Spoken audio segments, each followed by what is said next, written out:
Crossing the Wilderness, Apannaka Jathaka. While the Buddha was staying at Jetavana Monastery near Savatthi, the wealthy merchant Anathapindika went one day to pay his respects. His servants carried masses of flowers and huge quantities of perfume, cloths, robes, and chatumadu. Anathapindika paid his respects to the Buddha, presented the offerings he had brought, and sat down in a proper place. At that time, Anathapindika was accompanied by 500 friends, who were followers of other teachers. His friends paid their respects to the Buddha and sat close to the merchant. The Buddha's face appeared like a full moon, and his body was surrounded by a radiant aura. Seated on the red stone seat, he was like a young lion roaring with a clear, noble voice as he taught the Dhamma, full of sweetness and beautiful to the ear. After hearing the Buddha's teaching, the 500 gave up their false practices and took refuge in the Triple Gem. After that, they went regularly with Anathapindika to offer flowers and incense and to hear the teaching. They gave liberally, kept the precepts, and faithfully observed the Uposatha days. Soon after the Buddha left Savatthi to return to Rajagaha, however, these men abandoned their new faith and reverted to their previous beliefs. 7 or 8 months later, the Buddha returned to Jetavana. Again, Anathapindika brought these friends to visit the Buddha. They paid their respects, but Anathapindika explained that they had forsaken their refuge and had resumed their original practices. The Buddha asked, "Is it true that you have abandoned refuge in the Triple Gem for refuge in other doctrines?" The Buddha's voice was incredibly clear, because throughout myriad eons he had always spoken truthfully. When these men heard it, they were unable to conceal the truth. "Yes, Blessed One," they confessed, "it is true."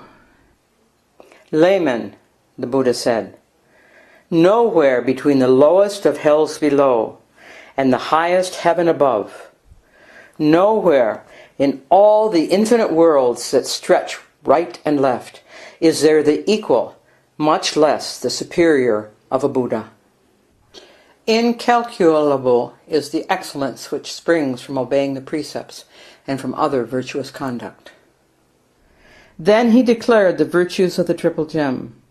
By taking refuge in the Triple Gem, he told them, one escapes from rebirth in states of suffering. He further explained that meditation on the Triple Gem leads through the 4 stages of enlightenment. "In forsaking such a refuge as this," he admonished them, "you have certainly erred." In the past, too, men who foolishly mistook what was no refuge for a real refuge met disaster. Actually, they fell prey to yakas in the wilderness and were utterly destroyed. In contrast, men who clung to the truth not only survived, but actually prospered in that same wilderness. Pressing his palms together and raising them to his forehead, Anathapindika praised the Buddha and asked him to tell that story of the past.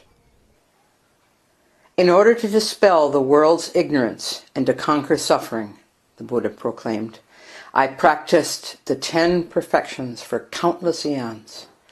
Listen carefully, and I will speak."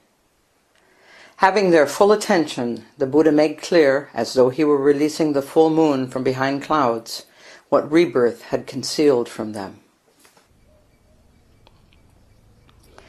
Long, long ago, when Brahmadatta was reigning in Varanasi, the Bodhisattva was born into a merchant's family and grew up to be a wise businessman.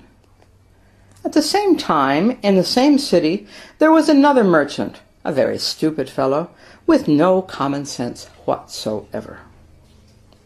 One day it so happened that the 2 merchants each loaded 500 carts with costly wares of Varanasi and prepared to leave in the same direction at exactly the same time.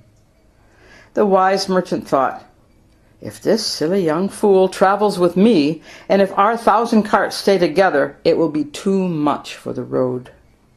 Finding wood and water for the men will be difficult, and there won't be enough grass for the oxen. Either he or I must go first."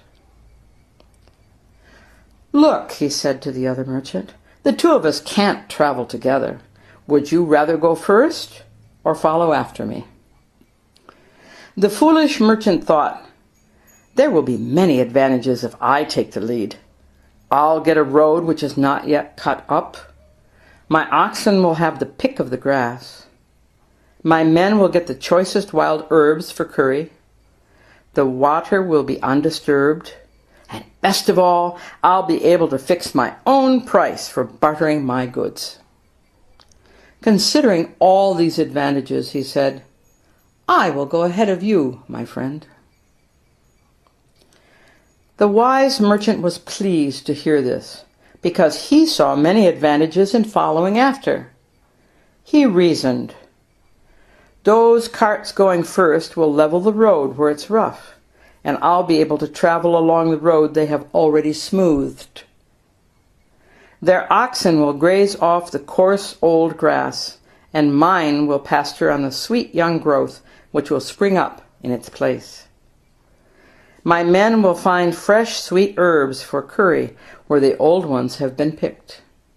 Where there is no water, the first caravan will have to dig to supply themselves, and will be able to drink at the wells they have dug.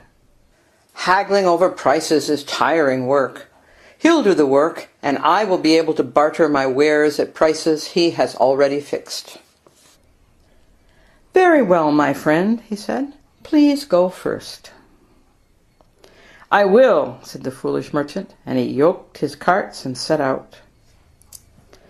After a while he came to the edge of a wilderness. He filled all of his huge water jars with fresh water before starting the 60-yojana trek across the desert. The Yaka who haunted that wilderness had been watching the caravan, and when it reached the middle, he used his magic power to conjure up a lovely carriage drawn by pure white young bulls.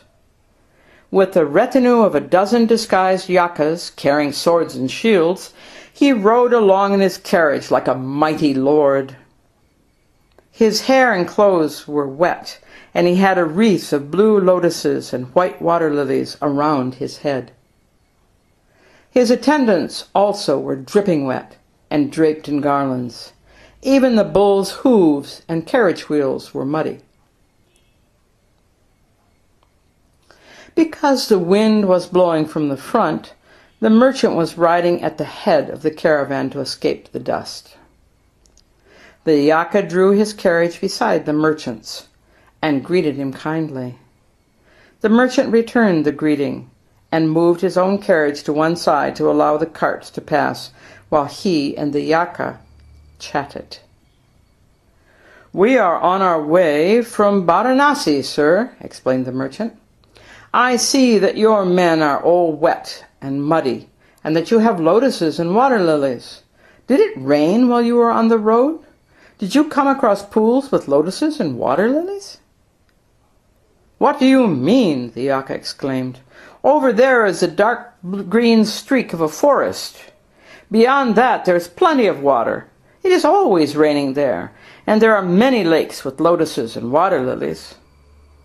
Then, pretending to be interested in the merchant's business, he asked, "What do you have in these carts?" "Expensive merchandise," answered the merchant.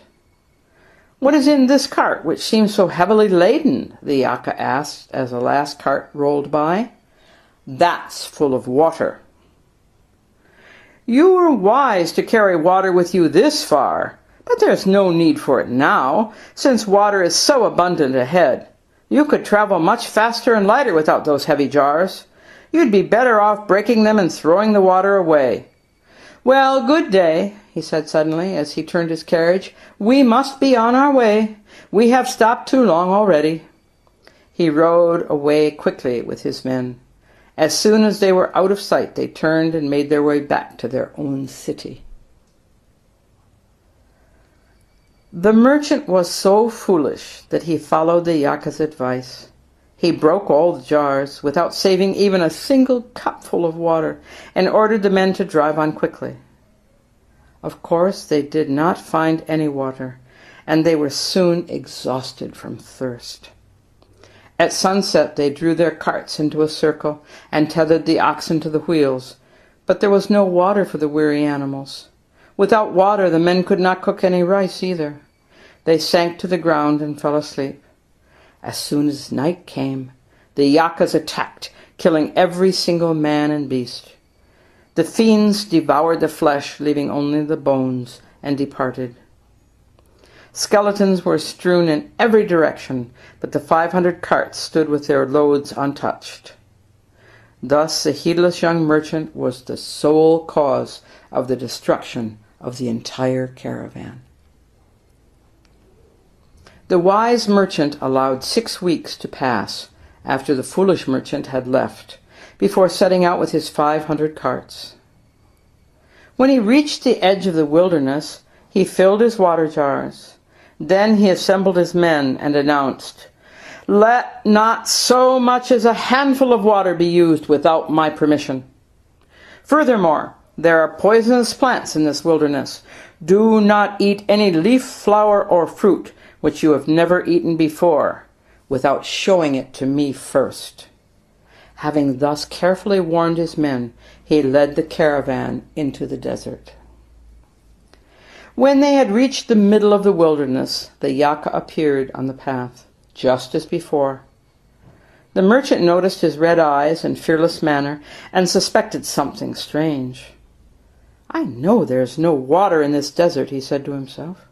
"Furthermore, this stranger casts no shadow. He must be a Yaka. He probably tricked the foolish merchant, but he doesn't realize how clever I am." "Get out of here," he shouted at the Yaka. "We are men of business. We do not throw away our water before we see where more is to come from." Without saying any more, the Yaka rode away. As soon as the Yakas had left, the merchant's men approached their leader and said, "Sir, those men were wearing lotuses and water lilies on their heads. Their clothes and hair were wringing wet. They told us that up ahead there is a thick forest where it is always raining. Let us throw away our water so that we can proceed more quickly with lightened carts." The merchant ordered a halt and summoned all his men. "Has any man among you ever heard before today," he asked, "that there was a lake or a pool in this wilderness?" "No, sir," they answered. "It's known as the waterless desert. We have just been told by some strangers that it is raining in the forest just ahead. How far does a rain wind carry?" "A yojana, sir." "Has any man here seen the top of even a single storm cloud?" "No, sir." "How far off can you see a flash of lightning?" 4 or 5 yojanas, sir." "Has any man here seen a flash of lightning?" "No, sir." "How far off can a man hear a peal of thunder?" 2 or 3 yojanas, sir." "Has any man here heard a peal of thunder?" "No, sir." "Those were not men, but Yakas," the wise merchant told his men. "They are hoping that we will throw away our water. Then, when we are weak and faint, they will return to devour us. Since the young merchant who went before us was not a man of good sense, he was most likely fooled by the Yakas. We may expect to find his carts standing just as they were first loaded. We will probably see them today.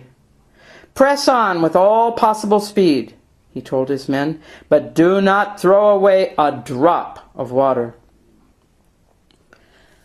Just as the merchant had predicted, his caravan soon came upon the 500 carts with the skeletons of men and oxen scattered about. He ordered his men to arrange his carts in a fortified circle, to take care of the oxen, and to prepare an early supper for themselves. After the animals and men had all safely bedded down, the merchant and his foreman, swords in hand, stood guard all through the night. Early the next morning, the merchant replaced his weakened carts with stronger ones, and exchanged his common goods for the most costly of the abandoned merchandise.